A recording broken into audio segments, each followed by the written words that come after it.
बिस्मिल्लाहिर्रहमानिर्रहीम। अस्सलाम वालेकुम नाज़रीन, मैं हूं फ़याज़ महमूद और आप देख रहे हैं फ़याज़ महमूद यूट्यूब चैनल।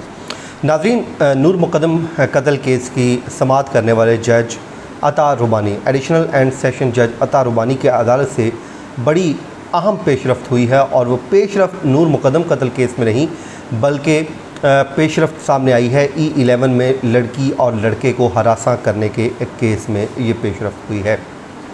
और आज की इस पेशरफ्त ने ख़तरे की घंटी बजा दी। आप ये कह लीजिए कि नूर मुक़द्दम कत्ल केस के जो मुल्ज़िमान हैं उनके लिए भी।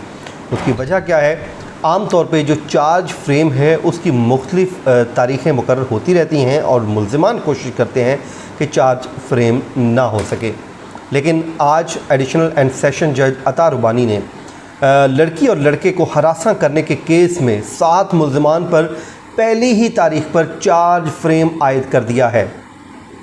उन्होंने उन पे फ़र्दे जुर्म आयद करने की कार्रवाई को मुकम्मल करके बाज़ाब्ता तौर पे ट्रायल का आगाज़ कर दिया है और आप ये कह लीजिए 6 जुलाई को सामने आने वाली अफसोसनाक वीडियो केस में अब तक की सबसे बड़ी और अहम पेशरफ्त सामने आई है।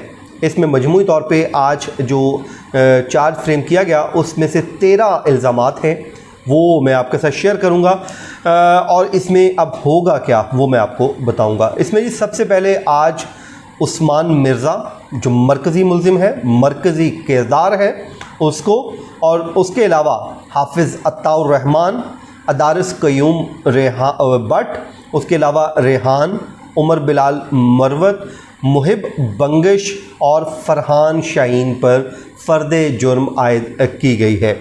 अदालत की जानिब से उनके ऊपर ये चार्ज फ्रेम जब किया गया तो तमाम तर मुल्ज़िमान ने अपने ऊपर इन इल्ज़ामात की नफ़ी कर दी और उन्होंने इनकार कर दिया।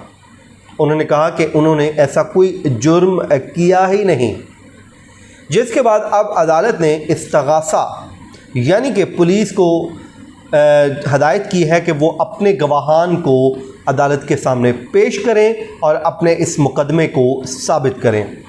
इसमें नाज़रीन सबसे पहले जो इल्ज़ाम आयद किया गया है इनके ऊपर, मरकज़ी मुल्ज़िम और उसके साथियों पे इल्ज़ाम ये है कि उन्होंने असलहा के ज़ोर पे लड़की और लड़के को बरहना किया, और दूसरा इल्ज़ाम ये है कि इन तमाम मुल्ज़िमान ने बरहना हालत में लड़की और लड़के पर तशद्दुद के मुर्तकिब पाए गए। तीसरा इन पे इल्ज़ाम ये आयद किया गया है कि जब मुल्ज़िमान वहाँ पे उन पे तशद्दुद कर रहे थे और जब लड़की और लड़के को बरहना किया गया तो उनकी वीडियो भी बनाई जाती रही। और उसके बाद चौथा इल्ज़ाम ये है, ना सिर्फ वीडियो बनाई गई बल्कि उस वीडियो को सोशल मीडिया पे वायरल भी किया गया। अदालत ये कहती है कि जी आपके ऊपर जो 5वां अब एक इल्ज़ाम बनता है वो ये है कि उस्मान मिर्ज़ा जो मरकज़ी मुल्ज़िम है उसने अपने साथियों के साथ मिलकर लड़की और लड़के को हब्से बेजा में रखा। और छठा इल्ज़ाम उन पे ये है कि उस लड़की और लड़के को ना सिर्फ हब्से बेजा में रखा बल्कि उन दोनों को ज़िना करने पर मजबूर भी किया गया।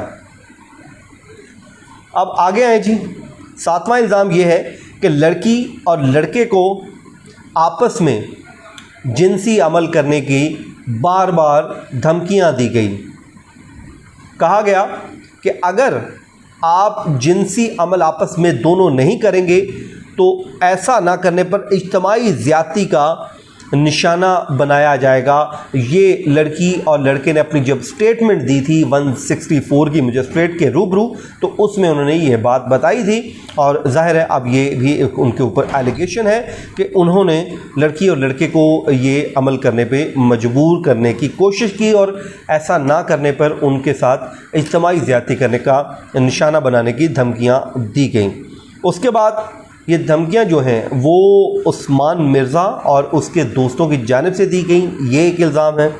9वां इल्ज़ाम यह है कि जो लड़का है उस पे बार बार तशद्दुद किया गया।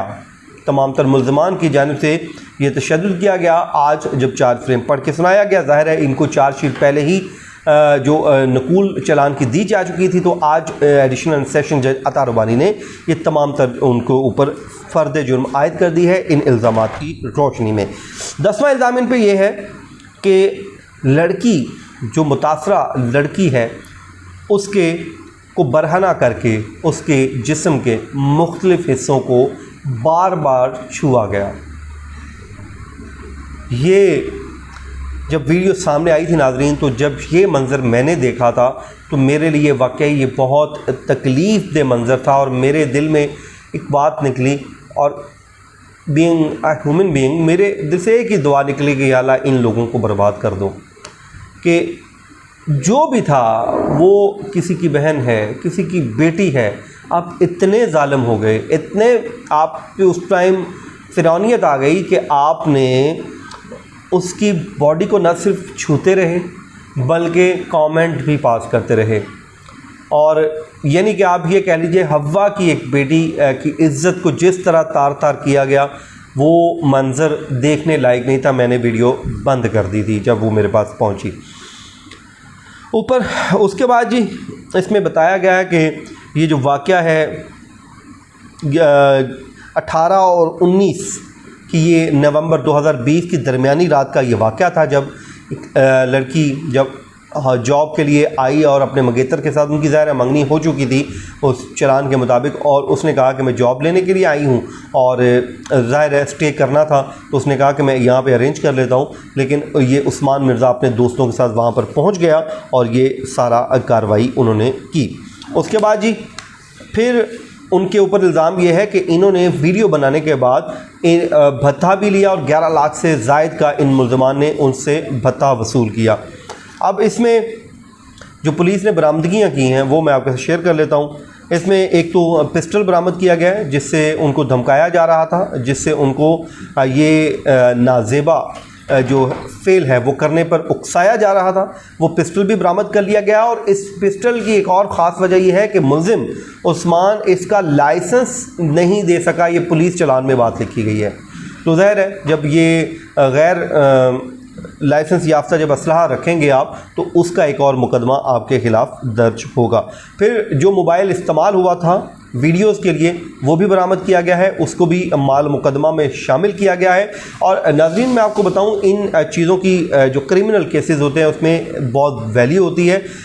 जब भी क्रिमिनल केस को प्रोसीड किया जाता है ट्रायल में ये तमाम तर एविडेंस के तौर पे पेश करना ज़रूरी होता है। अगर लेट्स सपोज आलाए कत्ल या जो मोबाइल है वो जो यूज़ हुआ इस मोबाइल वीडियो बनाने के लिए वो अगर नहीं पेश करेंगे तो इसका जो फ़ायदा है वो अक्यूज़ को होता है। लेकिन इस केस को स्ट्रॉन्ग बनाने के लिए ये काफ़ी है कि जो माल मुकदमा है जो आला है जिससे ये जुर्म किया गया वो बरामद किया गया है और उसको चलान का हिस्सा बना लिया गया है। तो नाज़रीन ये थी आज की तफसीलात, आज की प्रोसीडिंग की। मुझे अपनी दुआओं में याद रखिए। मुझे दीजिए इजाज़त। अल्लाह हाफ़िज़।